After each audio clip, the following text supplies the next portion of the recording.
You know, sketch comedy usually keeps things simple. One gag, one laugh, then move on. Well, good evening. Nice to be with you again, isn't it, Ronnie? Isn't it? But the Two Ronnies, they gave us more than sketches. They gave us serials, full-on, week-to-week adventures, packed with absurd characters, running jokes, and brilliant storytelling. So today, we're counting down the top 5 Two Ronnies serial sketches of all time. O's. Letter O's.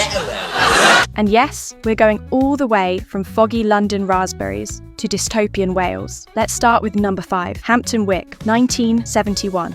The very first Two Ronnies serial, Hampton Wick, was a wonderfully daft parody of Victorian costume dramas. I began to realise why he had employed me. Crumpet. Written by Ronnie Barker, it followed Henrietta Beckett, a governess played by Madeline Smith. Each episode threw her into increasingly bizarre encounters. I knew then that the time had come to leave Hampton Wick. A randy lord named Sir Geoffrey, played by Barker. Allow me, my dear, I'm very good with buttons. I was referring to my trunk, Sir Geoffrey. His bumbling son Edward, played by Corbett. Too late for that sort of thing, Father. Come, Miss Beckett, I shall escort you to the coach. And later, the Ronnies took on all sorts of roles. Pickpockets, royals, even women. Then, in classic melodrama fashion, the big twist. Henrietta wakes up in Hampton Wick Cottage Hospital. Sure you can cope now? Because you still look a little peaky to me. I think so, thank you, Mummy darling. It was all just a dream. Funny, silly, and the perfect launch for the Ronnies' unique brand of serial comedy. See that girl? What girl?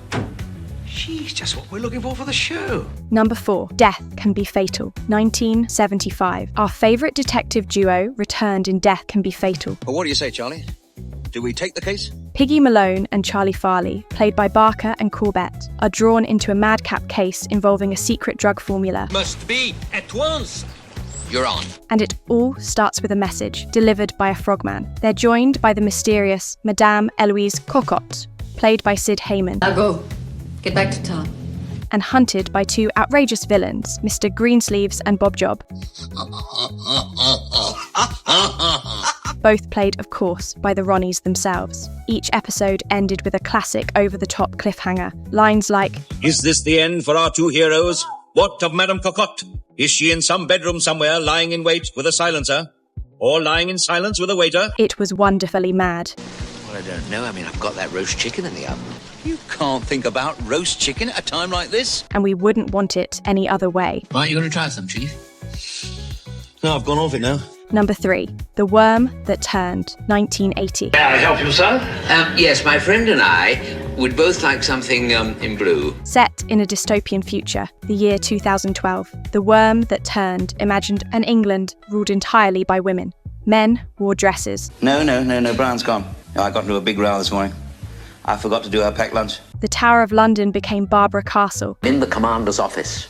So I'm risking my neck, old chap. Listen, it's about the films. We must bury them. Big Ben was renamed Big Brenda, and the Union Jack? Now it was the Union Jill. Cartwright, JP. Oh, what's the P for? Petula, I think. Oh, is it? I have an uncle, Petula. Barker and Corbett played Janet and Betty. Betty, good gracious, what are you doing here?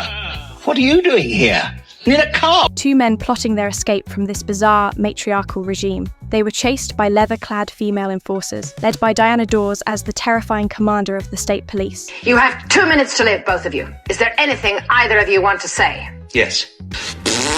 It was bold, brilliantly shot, and bitingly funny. A full-blown political satire disguised as sketch comedy. And somehow, it still holds up. Nice, the one female weakness, Commander. Number 2, The Phantom Raspberry Blower of Old London Town, 1976. Read all about it! The strange fiendish attack on Prime Minister's butler! You know the sound. He went. Written by Spike Milligan and adapted by Ronnie Barker, Excuse me, sir. Can't you see I'm questioning an eyewitness? this serial is legendary. Oh, Dulcie, darling, you gorgeous creature.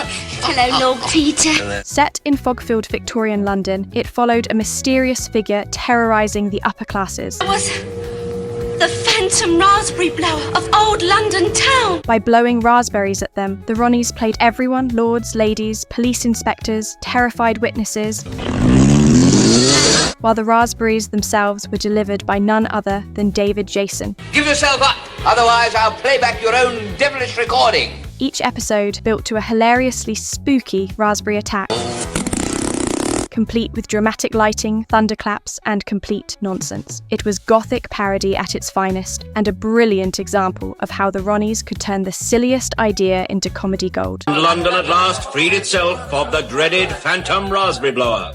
At number 1, It Had to Be Done to Death, 1972. Stone the crows. Sounds like a very nasty habit, young man. Well, I don't suppose you meant it. The first outing of Piggy Malone and Charlie Farley. I decided to give Charlie the important task of questioning Hairy Jack. It starts with a newspaper headline about a murdered. The body is estimated to be about 31.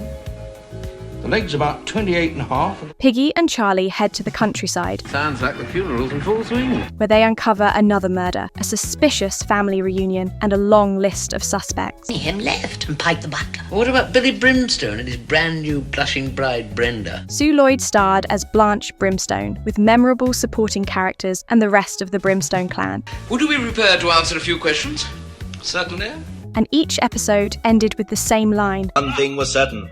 There would be very little sleep for anyone that night. Brilliant pacing, wild characters, and the perfect blend of parody and plot. This was the Two Ronnies at their serial best. She attacks now, you're defenseless, aren't you? No, I'm not. I'm holding a blunt instrument inside here. So there you have it, 5 of the best. From corset-clad governesses to raspberry-blowing maniacs, these serials show just how far Ronnie Barker and Ronnie Corbett pushed comedy storytelling. And let's be honest, they could sell a line better than almost anyone in British comedy. Got a favourite we didn't mention? Let us know in the comments. And if you loved this trip down memory lane, do us a favour. Like, subscribe, and hit that little bell. Until next time. So it's good night from me, and it's good night from him. Good night.